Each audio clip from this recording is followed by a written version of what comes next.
अस्सलाम वालेकुम viewers, I am Tariq Hussain. उम्मीद करता हूँ आप भी खैरियत से होंगे। आज न्यू वीडियो के साथ हाजिर हूँ। आज की मेरी वीडियो है हज पॉलिसी 2025 के बारे में।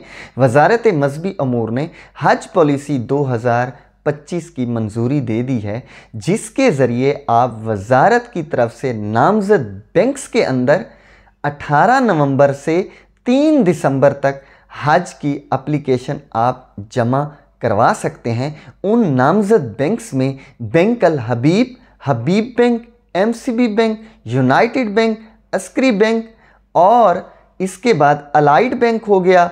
और आप ज़राई तरक्याती बैंक के अंदर, इन बैंक्स के अंदर आप जाके अपनी एप्लीकेशन जमा करवा सकते हैं टोकन मनी के साथ, जो कि टोकन मनी है 2 लाख रुपए। अब मैं आपको ये बता देता हूँ कि इसकी टोटल अमाउंट कितनी होगी।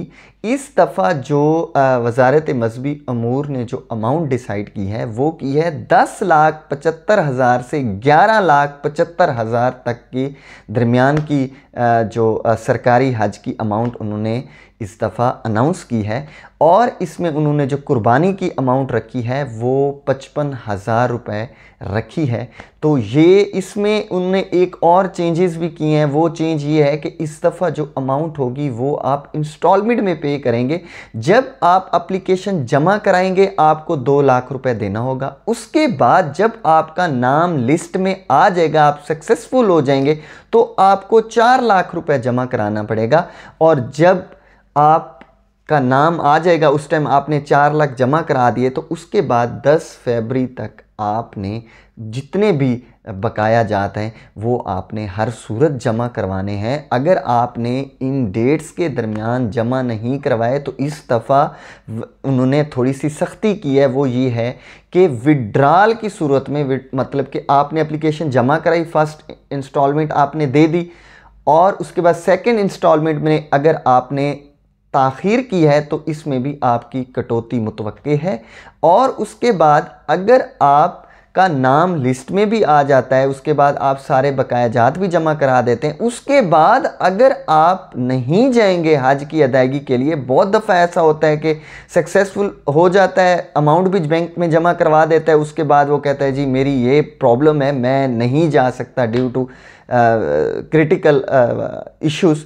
तो उस सूरत में पहले ये होता था कि सारी अमाउंट रिफ़ंड हो जाती थी, लेकिन इस दफ़ा थोड़ी सी सख्ती की गई है कि मुकम्मल अमाउंट रिफ़ंड नहीं होगी, उसमें कटौती मुतवक्के है। कटौती के बाद आपको जमा कराई जाएगी। इस दफ़ा थोड़ी सी ग्रुप के अंदर भी तब्दीली की गई है। पहले ग्रुप 14 का ग्रुप होता था, इस दफ़ा वजारत ने जो अनाउंस किया है वो 8 बंदों का ग्रुप होगा। और उसमें 12 साल से जो कम उम्र के बच्चे होंगे वो हज पे नहीं जा सकते, उनको अलाउ नहीं है। जिनका नाम ECL में है वो भी इस दफ़ा हज पे नहीं जा सकेंगे।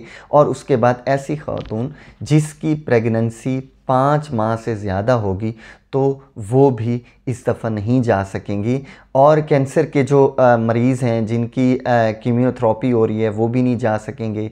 जिनको गुर्दे या दिल या फेफड़ों की आखिरी स्टेज की प्रॉब्लम चल रही है उनको, वो भी इस दफ़ा हज की अदायगी पर वो भी नहीं जा सकेंगे। ये थोड़ी सी उन्होंने रिस्ट्रिक्शंस इस दफ़ा लगाई हैं। उसके बाद रिहाइश की बात कर लेते हैं। रिहाइश में ये है कि आप अगर मक्का मुकरमा में रिहाइश लेना चाहते हैं तो उसमें ये है कि 2 ऑप्शंस होंगे। एक तो आप नॉर्मल है जो शेयरिंग में होगा, शेयरिंग में आपको उसी बजट के अंदर ही आपको अकोमोडेट किया जाएगा। अगर आप डबल बेड या ट्रिपल बेड की फैसिलिटी लेंगे एक्स्ट्रा, तो उस सूरत में आपको एक्स्ट्रा चार्जेस अदा करने पड़ेंगे। अगर आप डबल बेड की फैसिलिटी लेंगे तो आपको 2,59,000 रुपये देना पड़ेगा। अगर आप ट्रिपल बेड की फैसिलिटी लेना चाहेंगे तो आपको 86,500 रुपये एक्स्ट्रा पेमेंट देनी पड़ेगी।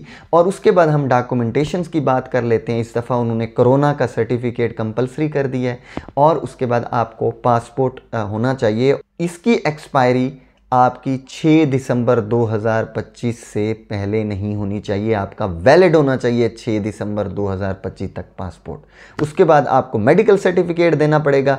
मेडिकल सर्टिफिकेट के लिए ज़रूरी है कि आपका सरकारी डॉक्टर होना ज़रूरी है, उससे आप करवाएं, किसी भी प्राइवेट डॉक्टर्स की एक्सेप्ट नहीं की जाएगी। और उसके बाद उन्होंने एक चीज़ और भी इसके अंदर ऐड की है कि इस दफ़ा जो पासपोर्ट है आपने वो बैंक्स को नहीं देने। टैक्स पासपोर्ट कलेक्शन इस दफ़ा है ही नहीं, आपने पासपोर्ट लेके जाना है, लेकिन आपको बैंक को जमा आपको पासपोर्ट कराने की बिल्कुल भी ज़रूरत नहीं है। CNIC की कॉपी आपको देनी पड़ेगी और एक पासपोर्ट आपको तस्वीर देनी पड़ेगी और आपके ये डॉक्यूमेंट पूरे हो जाएंगे। और ग्रुप में आप सिंगल बंदा भी जा सकते हैं, ग्रुप की फॉर्म में भी जा सकता है। जल्द से जल्द अपनी एप्लीकेशन जमा कराएं ताकि आप इस सादत से फ़ायदा उठा सकें। Thank you very much.